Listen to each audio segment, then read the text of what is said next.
silent, precise, and deadly.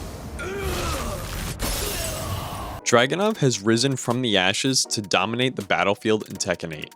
How did he go from the weakest to one of the game's most feared characters? His journey is a story of evolution, perseverance, and the fine-tuning of a character who, despite his rocky beginnings, captured the hearts of fans with his cold, calculating presence. When Dragunov first marched onto the scene in Tekken 5 Dark Resurrection, he looked like he was destined for greatness. He was silent, unshakable, and absolutely brutal in his fighting style. Fans instantly fell in love with his design.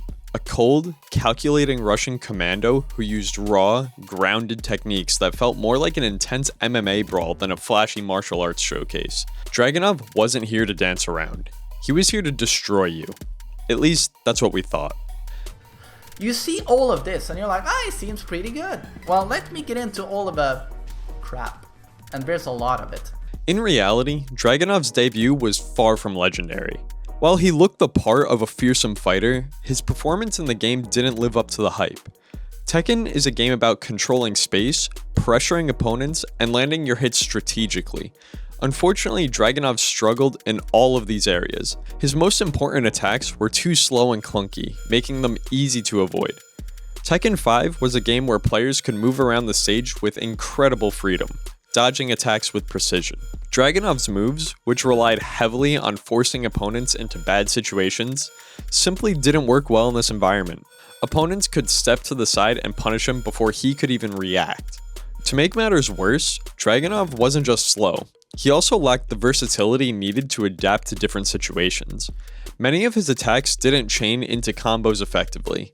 His pressure tactics were easy to escape, and he didn't have that kind of fast, reliable options you need to compete at higher levels. On top of that, Tekken 5 was dominated by characters like Deviljin, Brian, and Steve, fighters who were absurdly powerful and had tools for almost every situation. Compared to them, Dragunov felt like a soldier who had been sent into battle without a weapon. One of his biggest letdowns was that Dragunov's most iconic move, a powerful charging attack, looked amazing, but was a nightmare to use. On paper, it seemed incredible, giving Dragunov an advantage if it was landed or if it was blocked. But in practice, it had such poor range and was so easy to sidestep that trying to use it felt more like handing your opponent an easy win. This move was suicide to attempt. Suicide. If you wanted to die quickly, painfully, you would try this move. It had notoriously shit range. Even when you did manage to land it, the reward was underwhelming compared to what other characters could dish out with far less effort. Despite his struggles, Dragunov was still beloved by fans. His intimidating aura, unique fighting style, and brutal animations made him one of the most memorable newcomers in Tekken 5. People didn't play him because he was strong, they played him because he was cool. He was a character with incredible potential, but was held back by his limitations. It wasn't until future games that Dragunov's potential was fully unlocked, as he was given faster moves, better tools, and the agility to truly shine on the battlefield. In Tekken 5, Dragunov was the underdog, a soldier who looked the part of a champion but was stuck fighting an uphill battle against opponents who outclassed him in every way. But even in his weakest state, Dragunov left an impression, setting the stage for his rise in later games. Today, he might be one of the strongest and most feared characters in the Tekken universe, but his journey started at the bottom, proving that even legends have humble beginnings. Before we continue, you guys should subscribe to the channel because I know you want to see me get a tattoo of Dragunov's Wall Running 2 input on my arm. Help me make it happen. After his rocky debut in Tekken 5 Dark Resurrection, Dragunov returned to Tekken 6 with significant improvements. While he wasn't among the most top tiers, this version of Dragunov showed that the designers learned from their mistakes, giving him the tools to finally stand out in competitive play. One of the most important changes was his Wall Running 2, a move that defines Dragunov's aggressive, relentless playstyle. Wall Running 2 changed completely going into Tekken 6. In Tekken 5 DR, it only knocked down. On counter hit, it only knocked down. But it was +9 on block. But very steppable, very linear. And then comes Tekken 6. Suddenly, Dragunov, flew up the tiers with the Wall Running 2. Lots of tracking, +4 on block, suddenly launching on counter hit. This single change made Dragunov far more threatening, allowing him to capitalize on mistakes and apply consistent pressure. Another major upgrade came in his strings and animations, which were sped up considerably compared to his sluggish Tekken 5 DR days. Moves that felt like they were in slow motion now had the speed and fluidity needed to compete in Tekken 6's fast-paced battles. His core attacks were more reliable, and his pressure became a legitimate threat. But what really set Dragunov apart in Tekken 6 was the technicality of his combos. Unlike in later games where Dragunov's combos became more straightforward, Tekken 6 required precise timing and positioning to maximize his damage. For example, his wall running 2 knockdown led to highly technical follow-ups that varied based on spacing, wall positioning, and timing.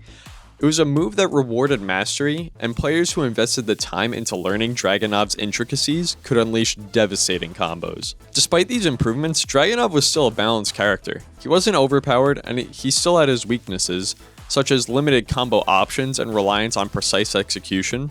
However, the addition of these reliable tools and more dynamic gameplay mechanics made him a far more enjoyable and rewarding character to play. In Tekken 6, Dragunov wasn't just a soldier, he was a tactician.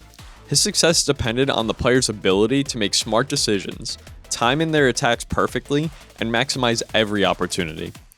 This version of Dragunov represented a step forward, a glimpse of the character he would eventually become, while still demanding a high level of skill to bring out his full potential.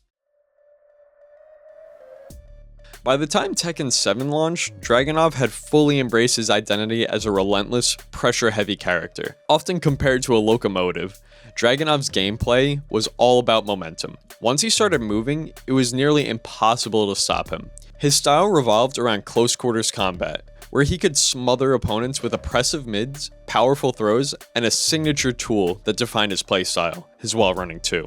Dragunov also thrived on creating situations where his opponents were forced to guess. His mids were incredibly threatening, dealing high damage and often leading to guaranteed follow-ups. Moves like back 1+2, which hit hard and knocked opponents down on hit, made opponents wary of standing up to challenge his offense. Meanwhile, his low poke down 2 was almost impossible to sidestep, giving Dragunov a reliable way to chip away at opponents who tried to escape his mids. To make things worse for his defenders, Dragunov's throws were some of the best in the game. With quick, 11-frame throws that were difficult to break, Dragunov could catch opponents off guard and deal significant damage. His ultimate tackle, a unique grab that allowed him to mix up between multiple options, added yet another layer of unpredictability to his game. Dragunov's arsenal in Tekken 7 also included a wide array of strings, a series of attacks that could be used to confuse opponents and keep them guessing. These new strings that Dragunov got gave him a lot of options to mix between highs, mids, and lows, and even give him some reliable wall splat options. All of these strings together allowed Dragunov to overwhelm opponents with seemingly endless barrage of attacks. In Tekken 7, Dragunov reached what many considered to be his peak as a character.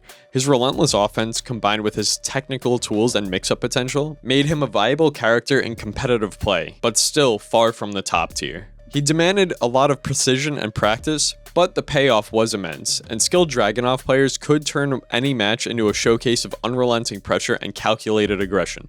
But none of this compared to his strength in Tekken 8. Dragunov was once a character defined by his nuance and strategy, but in Tekken 8, all of this has changed.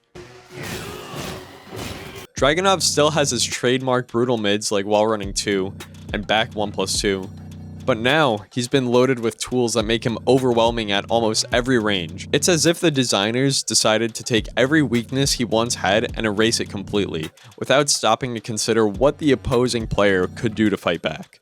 Let's start with his low attacks, which used to be a key part of his strategy, but they were relatively weak. In Tekken 7, he had to use down 2 to force people to duck after getting hit by it 20 times. But now in Tekken 8, he's been giving a low that not only forces opponents to duck, but also deals significant damage and hits opponents while they are lying on the ground. This single move has turned his already strong mid attacks into something almost impossible to deal with. Duck and you risk eating a massive combo, or don't duck and the low is gonna tear you apart. Next we have his sneak stance, which has become one of the most terrifying pressure tools in the game. From this stance, he has access to a new move in Tekken 8 called Sneak 4, which is arguably one of the best moves in the game. It's a move that hits opponents no matter what they're doing, standing, lying down, or even trying to roll away. And if you block it, you're still at a disadvantage, and you take chip damage. It's a move that not only pressures you, but also leaves you feeling completely trapped. In the past, Dragunov was balanced by the fact that his attacks could often be sidestepped or avoided with careful movement. In Tekken 8, that's not as much the case. Many of his key moves now have tracking properties, meaning they'll follow opponents even if they try to sidestep. This makes it nearly impossible to escape his relentless offense. And then there's his combo damage. He now has some of the highest combo damage in the game, combined with the excellent wall carry that lets him push his opponents to the worst possible situations. Once he gets you to the wall, his options become even more oppressive, with moves that keep you pinned down and unable to escape. But what makes Dragunov so decisive isn't just how strong he is, it's how far he's strayed from his original design. Dragunov used to be a momentum character, excelling when he could keep his opponent locked down, but requiring careful planning and smart play to succeed. He had clear weaknesses like poor tracking and limited options against opponents on the ground. But in Tekken 8, these weaknesses are gone. Dragunov no longer has to work hard to succeed. His tools are now so powerful and so versatile that it feels completely different character, one who demands almost no commitment or risk from the player. While all the other characters seem to have clear strengths and weaknesses, Dragunov has become a jack of all trades who excels in every situation. For passionate players, this change is a double-edged sword. On one hand, it's satisfying to see Dragunov finally get the recognition he deserves after years of being overlooked, but on the other, it raises questions about balance. What does it mean for a game when a character's weaknesses are erased, and their strengths are pushed to the limit? How does an opposing player fight back when Dragunov's offense shuts down almost every defensive option? While Dragunov's rise to power in Tekken 8 is undeniable, it's also a reflection of how the game's design philosophy has shifted. He's no longer the careful, strategic fighter he once was, he's a powerhouse, dominating the battlefield with overwhelming tools and relentless pressure. Dragunov's transformation in Tekken 8 is both thrilling and controversial. He's stronger than ever, and for many, he represents the pinnacle of what a Tekken character can achieve, but with great power comes great responsibility. Or in this case, a great debate. Whether you love him or you hate him, one thing is definitely clear. The Mute Man has spoken, and in Tekken 8, his message is impossible to ignore. If you liked the video, make sure to subscribe and like it, and I will see you in the next one.